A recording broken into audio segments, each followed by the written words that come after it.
மட்டக்களப்பு மண்ணில் முதல் முறையாக வெளிநாட்டு உயர்கல்வி கண்காட்சி இம்மாதம் 14 மற்றும் 15 திகதிகளில் கலந்து கொள்ளும் அனைத்து மாணவர்களுக்கும் ஐக்கிய ராஜ்யத்துக்கான விமான பயணச்சீட்டு இலவசம்.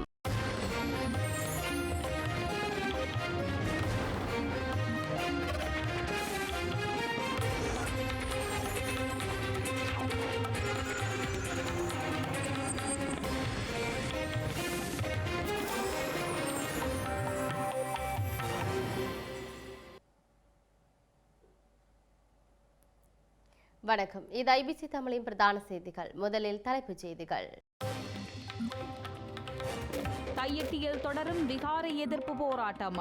நீர்த்தாரை பிரயோக வாகனங்கள் தயார் நிலையில் வைப்பு. பேருவளையில் பௌத்த கொடி ஏற்றிய விவகாரத்தால் பதற்றம். குழு ஒன்றில் தாக்குதலில் காவல்துறையினர் 3 காயம். சிறப்பாக இடம்பெற்ற வட்டாப்பள்ளி அம்மன் ஆலய பொங்கல் விழா. லட்சக்கணக்கான மக்களின் பங்கேற்புடன் நேர்த்திக்கடன் செலுத்திய மக்கள். சீனா சென்ற டெல்வின் சில்வா தலைமையிலான ஜேவிபி குழு இடதுசாரி கொள்கையை வலுப்படுத்துவது குறித்து கவனம். தென்மேற்கு பருவப்பெயர்ச்சி மழை தீவிரம். தமிழர் தாயகத்தில் மழையுடன் கூடிய வானிலை குறித்து எதிர்ப்பு கூறல். இந்தியாவில் தீவிரமடையும் கொரோனா தொற்று. 7000-ஐ நெருங்கும் தொற்றாளர்களின் எண்ணிக்கை. சட்டவிரோத குடியேற்றவாசிகளை இலக்கு வைத்த ட்ரம்பின் நடவடிக்கை. லாஸ் ஏஞ்சல்ஸில் 4வது நாளாகவும் பதற்றம். தொடர்பான விரிவான செய்திகள். யாழ்ப்பாணம் தையிட்டியில் சட்டவிரோதமாக நிர்மாணிக்கப்பட்ட விகாரைக்கு எதிர்ப்பு தெரிவித்து இன்றும் போராட்டம் முன்னெடுக்கப்படும் நிலையில் ஸ்ரீலங்கா காவல்துறையினர் குவிக்கப்பட்டுள்ளனர். அத்துடன் நீர்த்தாரை பிரயோகம் மேற்கொள்ளும் வகையில் நீர் பீச்சி அடிக்கும் வாகனங்களும் தயார் நிலையில் வைக்கப்பட்டுள்ளமை கரிசனையை ஏற்படுத்தியுள்ளது. தையிட்டியில் பொதுமக்களின் காணிகளில் சட்டவிரோதமாக அமைக்கப்பட்ட பௌத்த விகாரையை அகற்றக்கோரி ஒவ்வொரு பௌர்ணமி தினத்திலும் தமிழ் தேசிய மக்கள் முன்னணி தொடர் போராட்டங்களை முன்னெடுத்து வருகின்றது. அந்த வகையில் நேற்றைய தினமும் விகாரையை அகற்றக்கோரிய போராட்டத்தை தமிழ் தேசிய மக்கள் முன்னணி செயற்பாட்டாளர்கள் மற்றும் காணி உரிமையாளர்கள் இணைந்து ஆரம்பித்திருந்தனர்.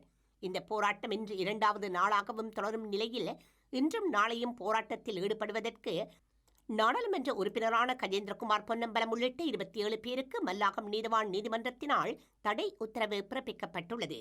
எனினும் மக்களின் போராட்டம் இன்றும் தொடரும் நிலையில் ஸ்ரீலங்கா காவல்துறையினர் குவிக்கப்பட்டுள்ளதுடன் நீர்த்தாரை பிரயோகம் செய்யும் வாகனங்களும் தயார் நிலையில் வைக்கப்பட்டுள்ளன. குறிப்பாக சிங்கள பேரவாதத்தை முன்னிறுத்தும் சிங்கள ராவய அமைப்பினர் இன்று தையிட்டி விகாரைக்கு செல்லவுள்ளதாக தகவல்கள் வெளியாகியுள்ளன. இதன் காரணமாக தையிட்டி பகுதியில் பதற்றம் நீடிக்கின்றது.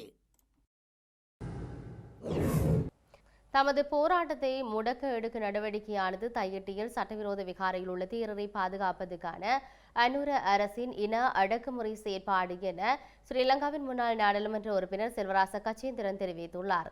யுத்தத்தின் பின்னரும் சட்டத்தின் ஆட்சி என்பது தமிழர்களுக்கு எட்டாக்கனியாக காணப்படுவதாகவும் சட்டவிரோத திச விகாரையை அகற்றக் கோரியே போராட்டத்தில் பங்கேற்று கருத்து வெளியிட்ட போதே அவர் இதனை கூறியுள்ளார்.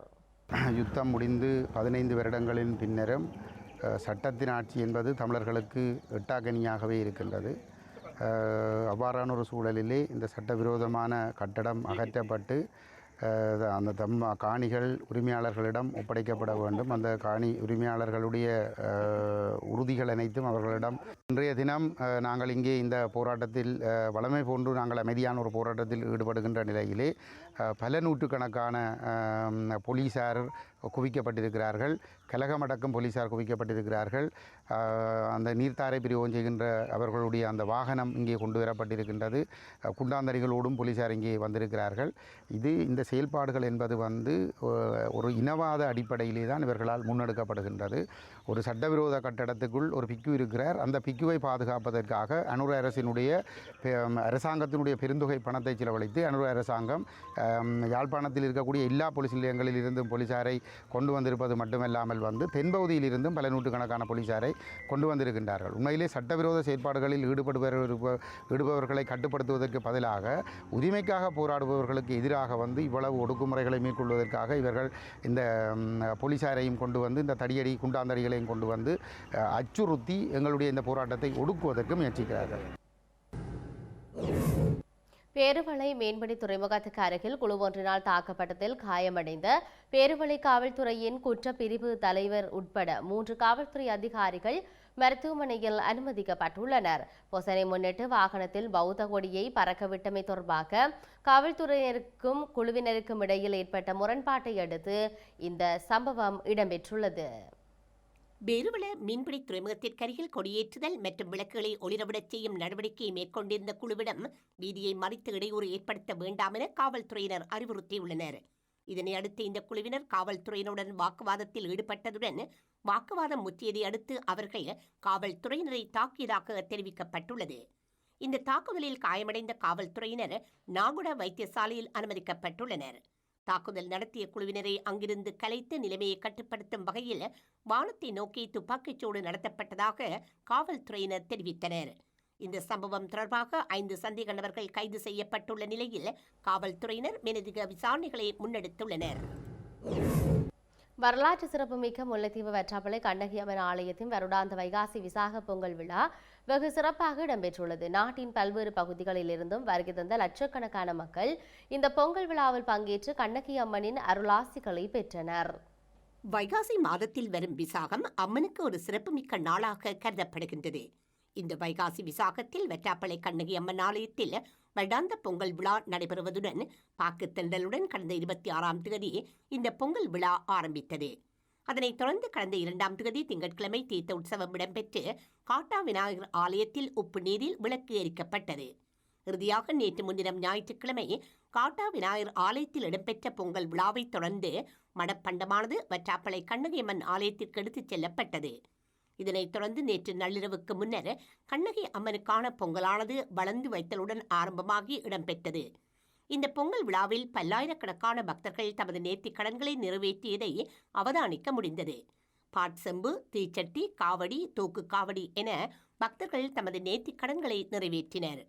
வழமையை விட இம்முறை அதிகமான மக்கள் கண்ணகி அம்மன் ஆலய பொங்கல் விழாவில் பங்கேற்றிருந்ததை அவதானிக்க முடிந்தது. பொங்கலுக்கென வருகை தந்த மக்களுக்கென நூற்றுக்கணக்கான தாகசாந்தி நிலையங்களும் அமைக்கப்பட்டிருந்தமையும் குறிப்பிடத்தக்கது.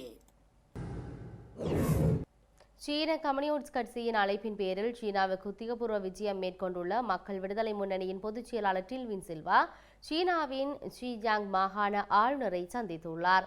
ஷிஜியாங் மாகாணத்தின் பிரதான பொது வரவேற்பு மண்டபத்தில் நேற்று இந்த சந்திப்பு நடைபெற்றது.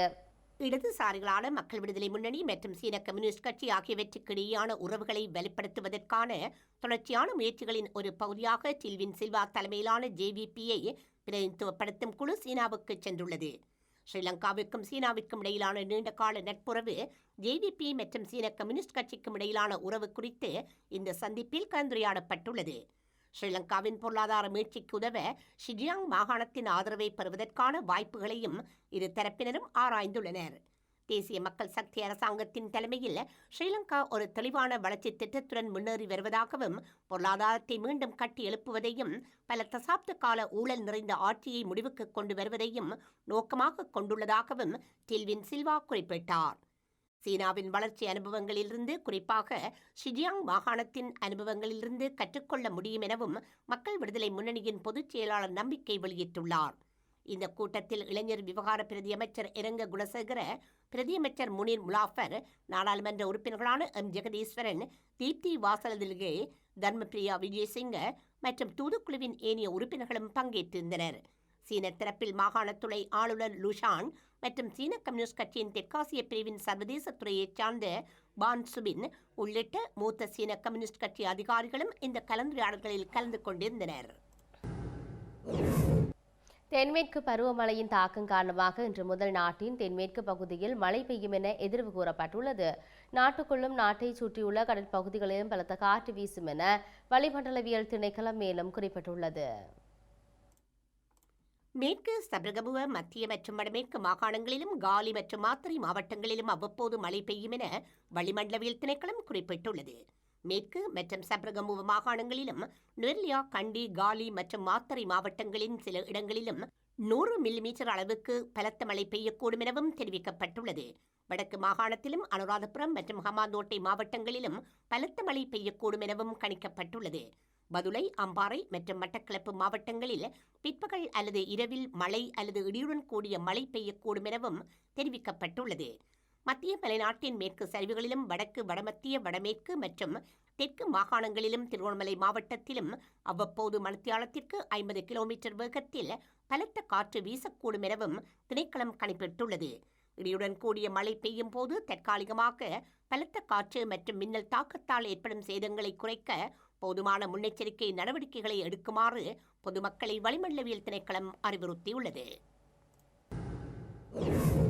செயற்கை நுண்ணறிவை பயன்படுத்தி பாடசாலை மாணவிகளின் ஆபாச படங்கள் மற்றும் காணொலிகளை உருவாக்கிய 2 பாடசாலை மாணவர்கள் ஜூன் 13ஆம் தேதி வரை விளக்கமறையில் வைக்குமாறு கொரோனை நீதவான் நீதிமன்றம் உத்தரவிட்டுள்ளது.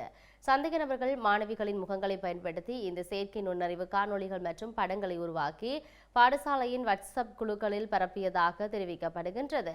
இந்த ஆண்டு கல்வி பொது தராதர சாதாரண தர பரீட்சைக்கு தயாராகும் 4 மாணவிகளே பாதிக்கப்பட்டுள்ளதாக காவல்துறையினர் தெரிவித்துள்ளனர்.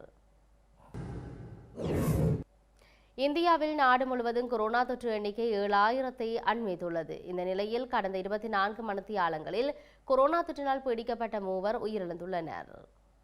இந்தியா முழுவதும் கடந்த 24 மணி நேரத்தில் 324 பேர் கொரோனா தொற்றினால் பாதிக்கப்பட்டுள்ளனர். இதனால் நாட்டில் கொரோனாவால் பாதிக்கப்பட்டவர்களின் எண்ணிக்கை 6800-ஐ தாண்டியுள்ளது.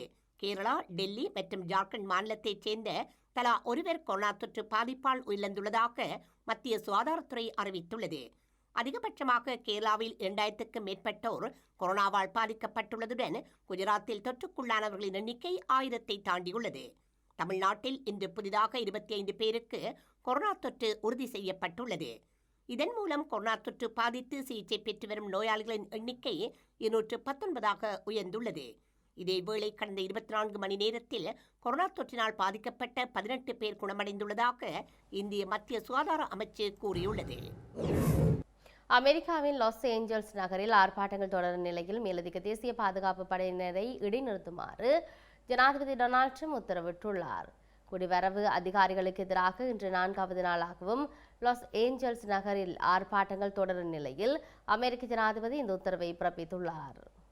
அமெரிக்காவின் லாஸ் ஏஞ்சல்ஸ் நகரில் சட்டவிரோதமாக தங்கியுள்ளவர்களை கைது செய்யும் நடவடிக்கையை குடிவரவு அதிகாரிகள் முன்னெடுத்துள்ளனர். இந்த நடவடிக்கை காரணமாக லாஸ் ஏஞ்சல்ஸ் நகரின் மையப்பகுதியில் கடந்த வெள்ளிக்கிழமை எதிர்ப்பு ஆர்ப்பாட்டம் ஆரம்பித்திருந்தது. இந்த ஆர்ப்பாட்டங்களால் கலிபோர்னியா மாநிலத்தில் பதற்றம் தொடரும் நிலையில் மேலும் 2000 தேசிய பாதுகாப்பு படையினரை லாஸ் ஏஞ்சல்ஸ் நகரில் நிலைநிறுத்த டொனால்ட் ட்ரம்ப் உத்தரவிட்டுள்ளார். இந்த நிலையில் நகர வீதிகளில் ஆர்ப்பாட்ட பேரணிகளில் ஈடுபட்டவர்களை கலைப்பதற்கு காவல்துறையினர் ரப்பர் குண்டுகளை பிரயோகித்துள்ளனர். பொதுவாக அமெரிக்காவில் உள்நாட்டு சட்டங்களை நடைமுறைப்படுத்தும் செயற்பாடுகளில் அமெரிக்க ராணுவத்தினர் ஈடுபடுத்தப்படுவது மிகவும் அரிதான ஒன்றாகவே காணப்படுகிறது. இந்த நிலையில் தேசிய பாதுகாப்பு படை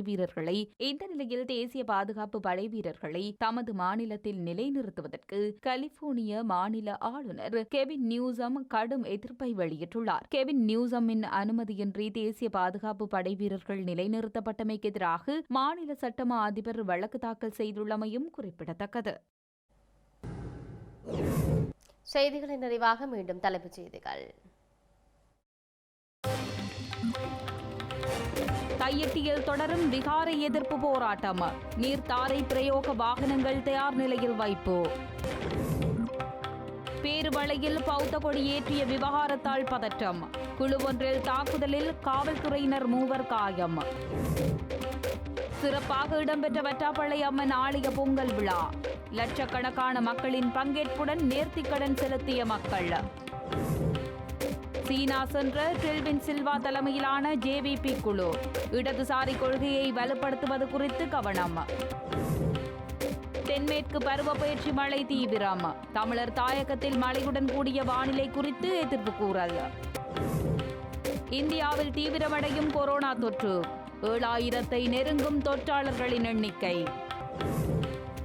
சட்டவிரோத குடியேற்றவாசிகளை இலக்கு வைத்த ட்ரம்பின் நடவடிக்கை. லாஸ் ஏஞ்சல்ஸில் 4வது நாளாகவும் பதற்றம்.